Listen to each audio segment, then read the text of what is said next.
મેં તમને કેટલી વાર કહ્યું છે કે મારા તૈયાર થવા પહેલાં મારો નાસ્તો તૈયાર થઈ જવો જોઈએ. લગ્નના 20 વર્ષ પછી પણ મારે તને વારંવાર એક જ વાત કેમ કહેવી પડે છે સ્મિતા? તને શું છે? તું આરામથી ઘરે રહે છે, મારે કામ કરવા જવાનું છે, છતાં તમે છો કે હંમેશા મૂર્ખની જેમ વર્તો છો. જો તું આ જાણી જોઈને કરે છે તો યાદ રાખજો કે મારાથી ખરાબ કોઈ નહીં હોય. આજે પણ પ્રસાદનો ગુસ્સો ઊંચો હતો. આ કઠોર શબ્દો પર પોતાનો ગુસ્સો ઠાલવતા પ્રશાંતે ભીનો ટુવાલ ખુરશી પર ફેંક્યો અને સ્મિતા તરફ ગુસ્સાથી જોયું. પ્રશાંતનો આ બિનજરૂરી ગુસ્સો સ્મિતા માટે કંઈ નવો ન હતો. તે મહિનામાં 3 થી 4 વાર આ રીતે સ્મિતા પર સંભળાવતો. પહેલાં સ્મિતા તેનો વિરોધ કરતી હતી, પરંતુ જ્યારે ઘણા વર્ષો સુધી પ્રશાંતમાં કોઈ ફેરફાર જોવા ન મળ્યો ત્યારે સ્મિતાએ પોતાની જાતને બદલી નાખી. હવે પ્રશાંતે જે કંઈ કહ્યું તેનાથી સ્મિતાને કોઈ ફરક ન પડ્યો. પ્રશાંત જે કહેતો તે બધું માથું નીચું રાખીને તે સાંભળતી હતી. લગ્નના પ્રથમ 5 વર્ષ સુધી સ્મિતાએ પ્રશાંતને બદલવાનો પૂરો પ્રયાસ કર્યો, પણ બિનજરૂરી રીતે ગુસ્સો કરવો અને પાછળથી સ્મિતાને અપશબ્દો બોલવા એ જાણે તેની આદત બની ગઈ હતી. જો કોઈ દલીલ થાય તો પ્રશાંત સીધો જ સ્મિતાને કહેતો, જો તું મને પસંદ નથી કરતી તો તું તારા મા બાપના ઘરે કેમ નથી જતી? તું મારી સાથે કેમ રહે છે?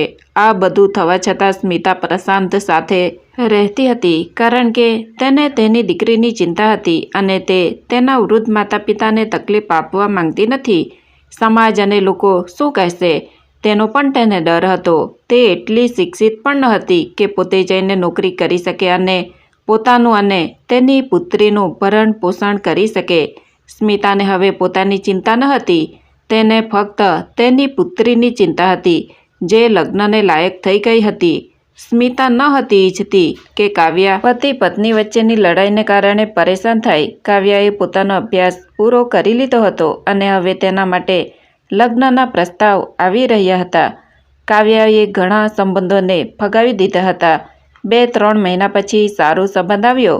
સંબંધીઓ અને પરિચિતિઓએ પણ છોકરાના ખૂબ વખાણ કર્યા. એક સાંજે પ્રશાંત તેની દીકરી પાસે બેઠો અને તેને કહેવા લાગ્યો, કાવ્યા, તે ખૂબ જ સારો છોકરો છે, ભણેલો છે, મોટું ઘર છે, ખૂબ સારી નોકરી છે. આવા સંબંધો વારંવાર આવતા નથી દીકરા, ના નહીં પાડ. આ સમયે કાવ્યા તેના પપ્પા સાથે બહુ વાત કરતી ન હતી. કદાચ તે ડરતી હતી અથવા કદાચ તે તેને નફરત કરતી હતી, પણ આજે તેણે તેની બધી હિંમત એકઠી કરી અને કહ્યું, મારે અત્યારે લગ્ન નથી કરવા પપ્પા, મારે નોકરી કરવી છે, મારે મારા પગ પર ઊભું રહેવું છે. હા, તો એમાં શું મોટી વાત છે? મેં છોકરા સાથે વાત કરી છે, તે તમને કંઈ પણ કરવા માટે રોકશે નહીં. તમે લગ્ન પછી પણ કામ કરી શકો છો. તે તમને નોકરી માટે પરવાનગી આપશે. પ્રશાંતે કહ્યું, પિતાજી, શા માટે મારે કામ કરવું કે ન કરવું એ તેમની પરવાનગી પર આધાર રાખે છે? કાવ્યાએ પૂછ્યું. પ્રશાંતે કહ્યું, હું કહું છું, તમને ત્યાં કંઈ પણ વસ્તુની કમી નહીં રહે. આવા સંબંધો વારંવાર આવતા નથી. તેને નકારશો નહીં. તમે ત્યાં ખૂબ જ ખુશ રહેશો. કાવ્યાએ કટાક્ષ કરતા કહ્યું, પપ્પા, શું હું તે ઘરમાં મમ્મીની જેમ ખુશ રહીશ? આજે તારી જીભ બહુ ચાલે છે. પ્રશાંતે ગુસ્સામાં આંખો પહોળી કરીને કહ્યું, પપ્પા, મારે લગ્ન નથી કરવા, કારણ કે લગ્ન પછી એ છોકરો તમારા જેવો નીકળશે તો હું શું કરીશ? મને તમારા જેવો જીવનસાથી નથી જોઈતો, જે હંમેશા કોઈ કારણ વગર મારા પર બૂમો પાડે. જો મારે મારી પસંદગીની કોઈ પણ વસ્તુ લેવી હોય તો 10 વાર વિચાર કરી પૂછવું પડે. તે વાતમાં ગુસ્સે થઈ જાય. મારી તબિયત ગમે તેટલી ખરાબ હોય પણ તેની પરવા ન કરવી. રોટલી થોડી જાડી થઈ જાય તો પણ આખું ઘર માથા પર ઉઠાવી લેવું. પછી ભલે તેની ચેકબુક ન મળે તો તે મને જ દોષી ઠેરવશે અને તે દરેક નાની બાબતમાં મને દોષી ઠેરવશે. મને મારા માતા પિતાના ઘરે જવાનું કહેશે. કાવ્યાએ પોતાનું દિલ ખાલી કરીને તેના પિતાને બધું કહ્યું. પ્રશાંતનો ગુસ્સો આસમાને હતો, પણ તેના મોઢામાંથી એક પણ શબ્દ નીકળતો ન હતો. તે કાવ્યાને સાંભળી રહ્યો હતો. આટલું બોલ્યા પછી પણ કાવ્યા ચૂપ ન રહી. આજે પહેલીવાર તે પપ્પા સામે આટલું બોલી રહી હતી. પપ્પા, તમે હંમેશા મારી માતા સાથે ગેરવર્તણૂક કર્યું છે. તમે તમારી ઓફિસનો ગુસ્સો મારી માતા પર વગર કારણે કાઢું છો?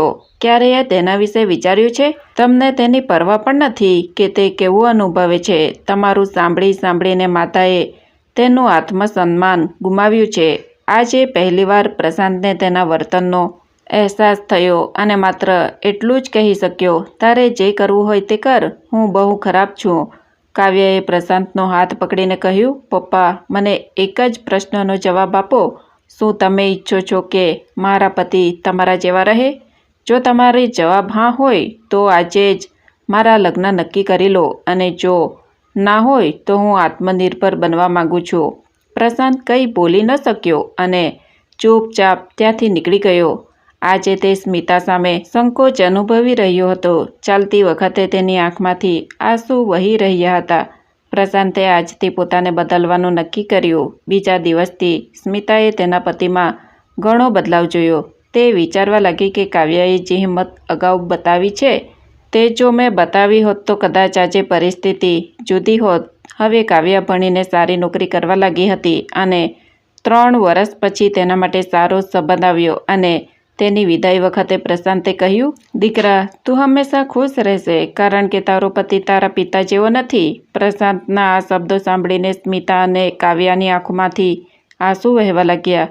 મિત્રો, આપણા સમાજમાં ભલે મહિલાઓને દેવીનો દરજ્જો આપવામાં આવે છે, પરંતુ તેમને તે સ્વતંત્રતા આપવામાં આવતી નથી જે તેમને મળવી જોઈએ. તેમને બાળપણથી જ કહેવામાં આવે છે કે તે કોઈ બીજાની સંપત્તિ છે. શાળાએથી આવવામાં મોડું થાય તો માર મારવામાં આવે છે.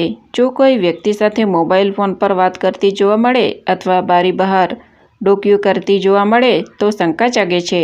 મા બાપનું ઘર તમારું નથી, પતિનું ઘર તમારું છે.